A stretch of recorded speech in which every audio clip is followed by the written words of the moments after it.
Welcome back to another Friday 5 here on the Agent Survival Guide podcast. This is our list of 5 things that happened this week that you should know about. I'm your host, Sarah Ruppel, and we are kicking off today's list with a little bit of housekeeping at number 1. Here at Ritter Insurance Marketing, we've recently made some changes to the way our digital contracting system works for brand new agents, and I wanted to make sure we explain those changes. One of the biggest advantages to working with an FMO like Ritter is all of those tools that we offer, and we have quite a few that work together to give our agents an entire suite of what you really need to hit the ground running in this industry. Now, I won't get into all of the highlights of becoming a Ritter agent here. We've got plenty of other episodes on that. We will be linking to a few of those in the notes for more information. But Contract Now is our digital contracting tool, and as I mentioned, it makes easy work of adding contracts to your portfolio. Moving forward, newly registered agents must speak with their sales specialist to unlock this feature and gain access to digital contracting. And the goal of this is really twofold. For one, and in complete transparency, this helps us make sure that the agents registering on our site are actual people and not bots, and that we get to have a conversation with you. And then second, for brand new agents, you're getting started not just with contracting, but with the whole process of being an insurance agent and gaining your footing. We want to be able to have that conversation with you so we can answer some of your questions about the process, talk about what products and carriers are available in your market, and even what products we recommend agents have in a well-rounded portfolio. So just a heads up about that. Again, Contract Now functionality for new agents must be unlocked by calling into our sales team. But we are excited to help make that process go smoothly and answer any questions our new agents might have.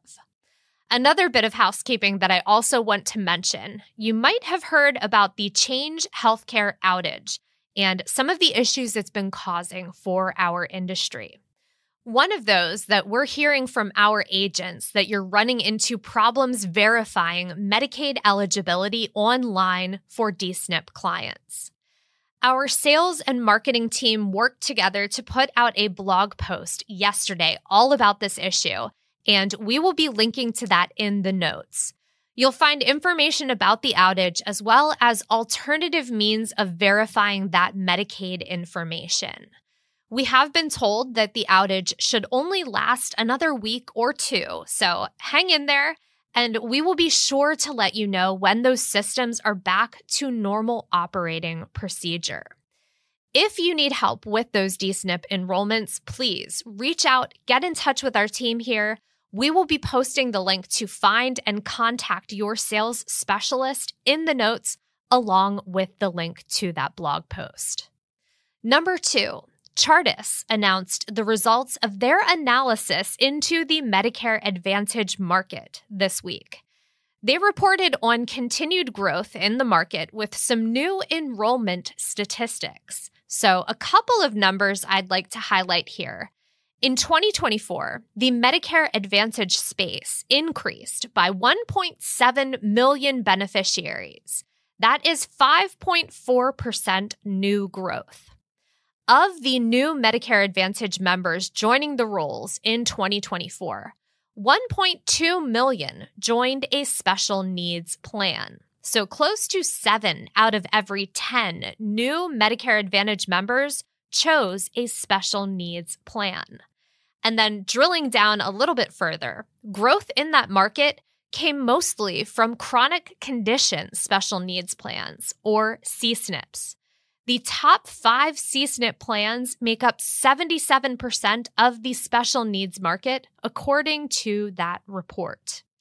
And then, given the potential changes that we are currently looking at in our industry, the outlook in our market and executive sentiment is still positive. Quote, 79% of plan executives express optimism about the next 5 years, expecting neutral or positive overall outcomes.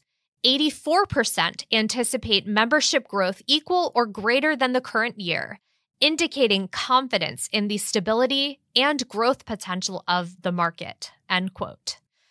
Another thing I want to highlight about this report, without getting too far into the weeds in today's episode, there are a ton of visuals.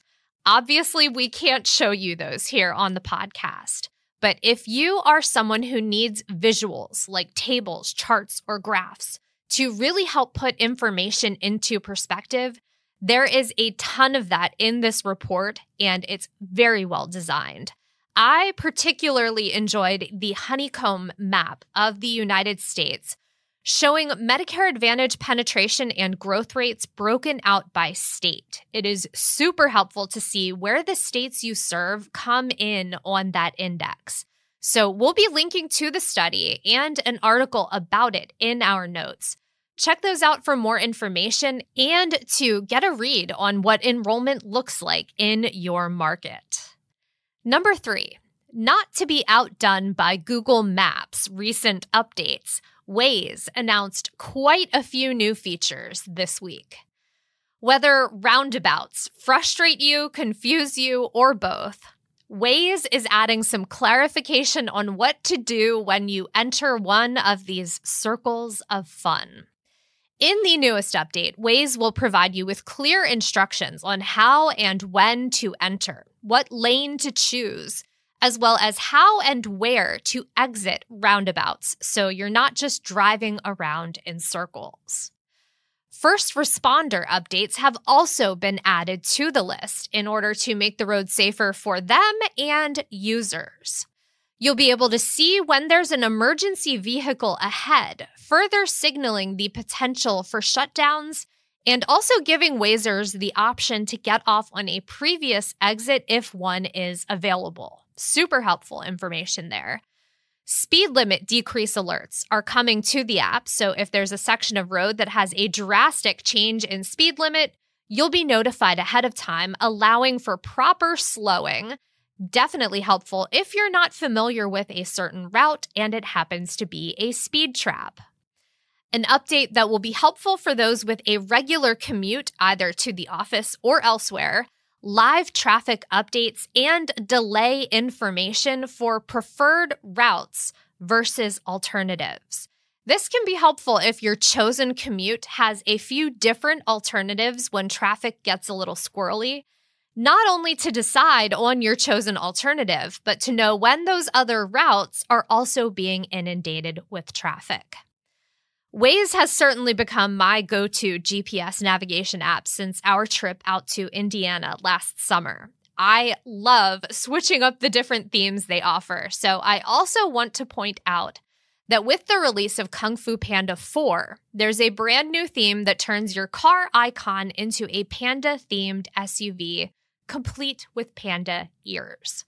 You can set your mood to spiritual, turning you into a panda Wazer with sunglasses on. And then, of course, the navigation voice is set to Poe, voiced by Jack Black, guiding you along your ninja journey, possibly tempting you to stop for dumplings along the way. Number 4.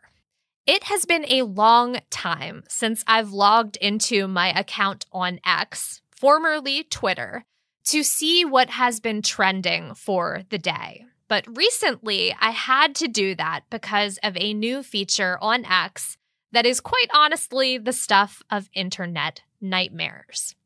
There's a new feature that allows X users to call each other with either audio or video calling functionality. And unfortunately, the setting has been turned on by default. So if you don't want to receive random calls from people that follow you on X, you have to manually opt out.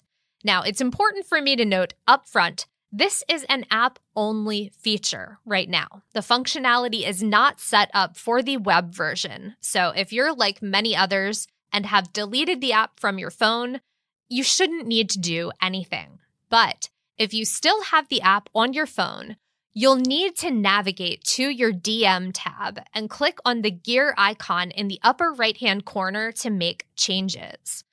Underneath the option to allow message requests, you'll want to toggle off the option to enable audio and video calling to turn the feature off. And while you're at it, if you don't want to be able to receive DMs from strangers on X, you can switch your message requests to no one and maybe gain some peace of mind if that's been a problem area for you. We'll be linking to a couple write-ups on this feature and how to disable it in the notes, so you can take action if you need to and then also pass that knowledge along to your clients. Number 5. Shortly after we recorded last week's episode and got it ready for publication, CMS announced their final guidance on the brand new Medicare prescription payment plan. Quick recap here. Part 1 of the draft guidance was published in August 2023 and introduced the program. The second part of the draft guidance was published on February 15th and was mentioned back in our February 23rd episode. And now we've got the final Part 1 guidance complete with an update to the timeline. There was no new URL for that resource, but the information on that page has been updated from what we previously reported. So what has changed in the past 2 weeks?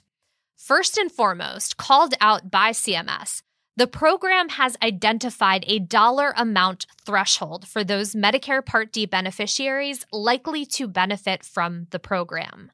A $600 point-of-service prescription cost is the threshold they came up with.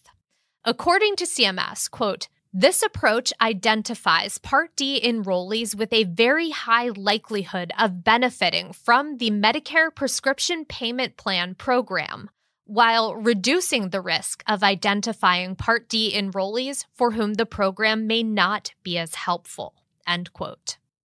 Other updates include a requirement that Part D sponsors complete program enrollment requests within 24 hours during the plan year.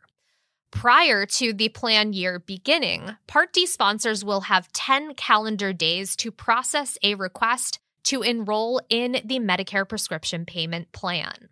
We'll be linking to the official CMS press release, the updated timeline, and the updated fact sheet for the final Part 1 guidance. According to the updated timeline, the final Part 2 guidance is scheduled to release this summer. Model materials are due out this summer as well, and so far we are still on track for the program to start accepting opt-ins during the 2024 AEP, and then the program will go into effect January 1, 2025. Just a reminder, again, that you can find more information on all of the highlights we mentioned today in our episode notes. You'll also find links to other recent episodes and our social accounts, so you can follow along with our show in all of the places. Of course, the most important way to be following along is in the app you are listening on right now. So if you're not already doing that, we would love it if you took a moment to click on that follow button and make your love of our show known. Really appreciate you taking the time to listen today. So thank you for that, and thank you for following along with us. I hope you have a great weekend. Stay healthy and stay safe out there, and we will see you next week. The Agent Survival Guide podcast is a production of Ritter Insurance Marketing, an integrity company. This episode was written and produced by me, Sarah Ruppel, script editing and fact check by Tina Lamoureux, podcast design by Urban Rivera, artwork by Vivian Zhao. Follow along with us wherever you like to listen.